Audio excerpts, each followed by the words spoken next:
مساء الخير، عاملين ايه؟ يا رب تكونوا دايما كويسين.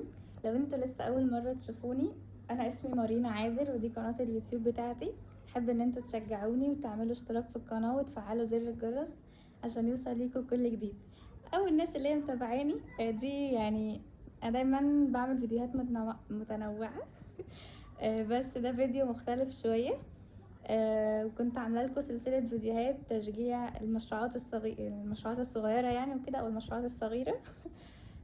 انا مسميه المشروع بتاعي مشروع ميمو عازر، وبفكر اغير اسمه لاسم جديد. فانتوا لو عندكم افكار اكتبوها لي في الكومنتات. هقول لكم الحاجات يعني محتوى الحاجات اللي انا تبع الشغل بتاعي وكده، وانتوا عليها تحددوا الاسم اللي انتوا حابينه، واختار افضل كومنت وكده. اوكي، مش عارفه ابدا بايه ولا ايه.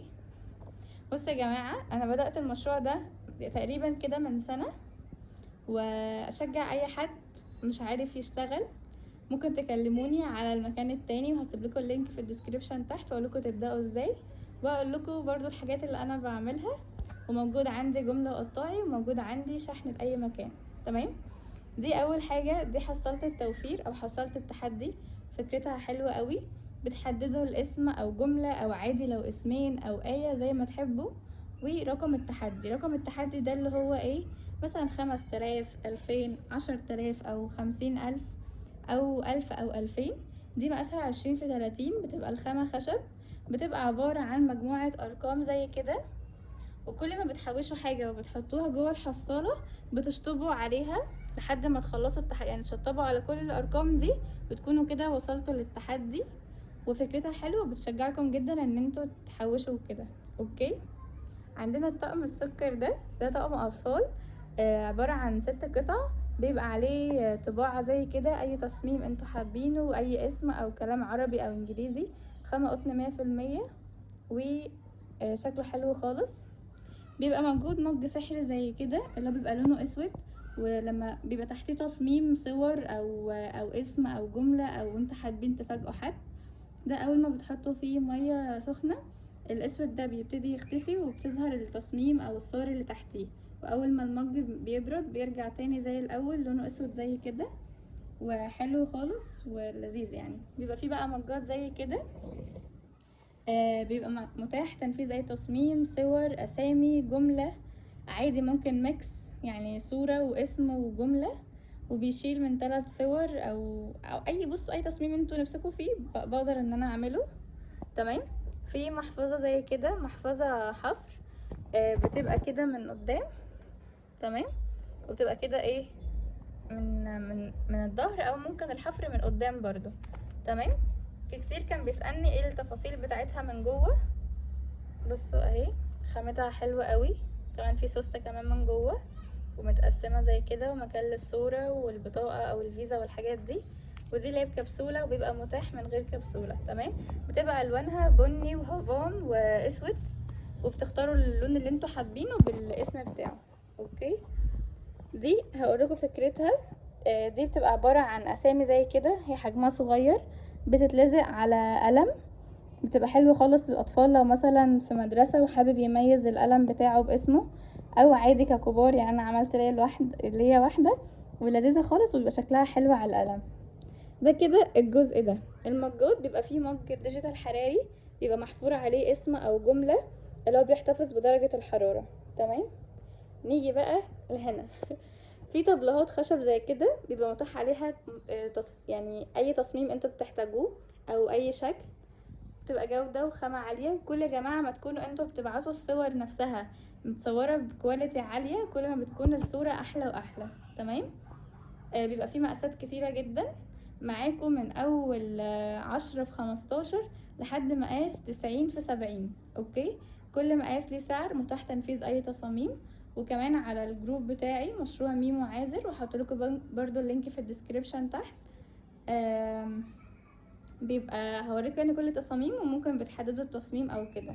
واشكر ربنا كتير قوي طلب مني وعجب كل الناس، وبعمل عروض حلوة برضو. وبس كده. في قلم زي كده، ده قلم 3 في 1. القلم ده، استنوا مثلا ناخد القلم ده مضيء. في ناس قالتني هو بيبقى دايما منور، لا، انتوا اللي تتحكموا فيه. وكمان ده للتاتش سواء للتليفون او تابلت او كده. وبتلف الجزء ده كده، ده قلم جاف. تمام، ده 3 في 1، شكله حلو ومميز بالاسم بتاعك. كمان برضو لو مدرسين وحابين يكافئوا طلابهم ويكتبوا عليهم الاسامي عادي، ممكن اسمين او اسم مركب، متاح عربي او انجليزي. تمام. في ميداليات خشب زي كده 4 في 6، بتبقى وراها اي تصميم انتم محتاجينه او اسم او صورة براحتكم. في حاجات زي كده بتبقى مجسمة، ومتاح برضو مثلا لو اشخاص عايزين تركبوا لها حاجات على اعياد ميلاد او كده، متاح تنفيذ اي تصميم. وموجود برضو، بس هي مش باينه هنا، بس ممكن تبان اهي، دي ميداليه اكليريك، بتبقى الحفر بتاعها ابيض، بتبقى شفافه زي كده، برضو حلو قوي. الساعه دي يا جماعه تحفه، يعني اول حاجه اقوله ما شاء الله.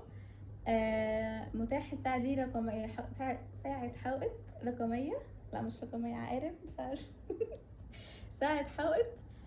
بتبقى مقاسها 30 في 40.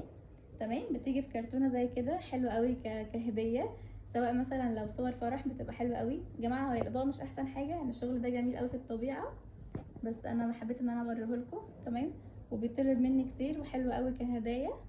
ومتاح برضو اي صور، بس يفضل، في كتير بيقول لي هو عادي يا مارينا لو اخترنا تصميم، هو عادي بس هيبقى زايد قوي والارقام دي ممكن ما تبقاش باينه. يعني بص هنا لما الخلفيه فاتحه شويه فالارقام ظاهره، لكن لو حد بعت لي صوره مثلا كواليتي مش احسن حاجه وغامقه مش هتبقى احسن حاجه. انا بحاول اقول كل التفاصيل اللي ممكن تسالوها لي على الخاص او كده.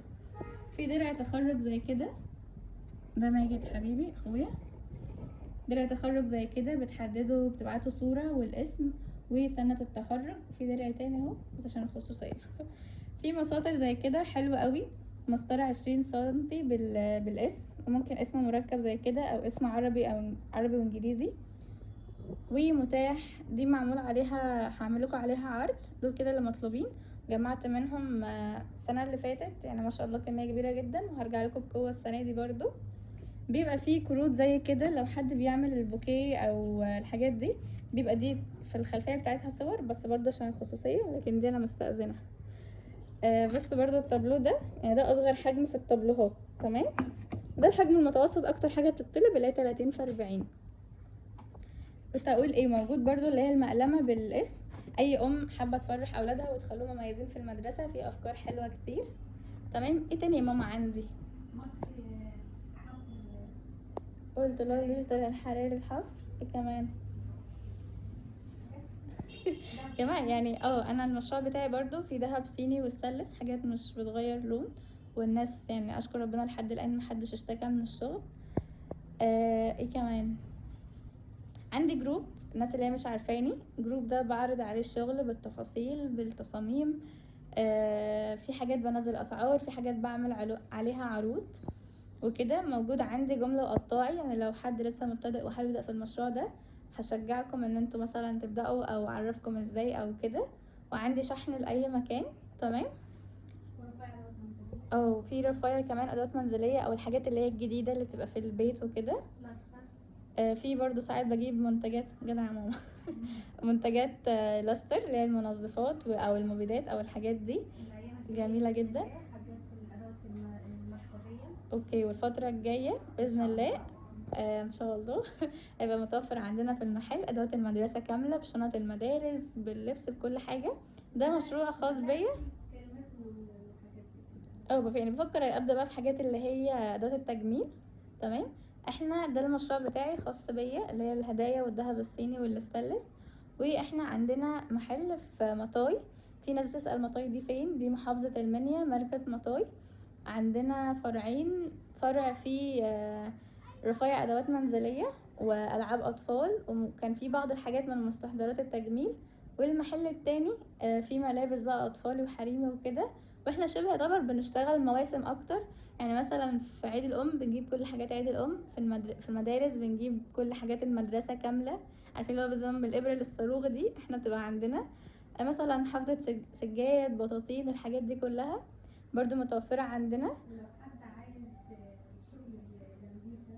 عندنا كمان شحن الامريكا، يعني لحد من بره مصر وحابب، شرط امريكا بس، يعني حد من بره مصر وحابب يستلم وكده، نجيب له شغل ويستلم. ايه في شغل يعني يعني في حاجات مميزة وبراندات وكده. بيبقى في جروب عندنا في جروب برضو خاص اللي هما للبراندات او اللي هو الناس اللي خارج مصر، برضو عندنا شحن ليهم او حاجات هما محتاجينها بنقدر ان احنا نوفرها لهم ونشحنها لهم وكده. تمام. ده يعتبر فيديو سريع، انا دي كتير مش بعمل فيديوهات. اتمنى ان انتم تشجعوني وتعملوا لايكات وتتفاعلوا في البوست، واختاروا بقى اسم المشروع. انا مسميه مشروع ميمو عازر. اتمنى ان انتوا تختاروا لي اسم. لحد الان عجبني اسم واحد عشان كنت عامله البوست ده على المكان التاني فالناس تختاروا لي اسم، فبفكر فيه، بس انا حابه ان انا اسمع منكم. تمام. وبس كده، وشجعوني بقى ارجع لكم لليوتيوب واعمل لكم فيديوهات حلوه كتير. وباي باي. اتمنى ان انتوا تشتركوا في القناه وتفعلوا زر الجرس عشان يوصل ليكم كل جديد، وموجود جمله قطاعي وشحن لاي مكان. باي باي.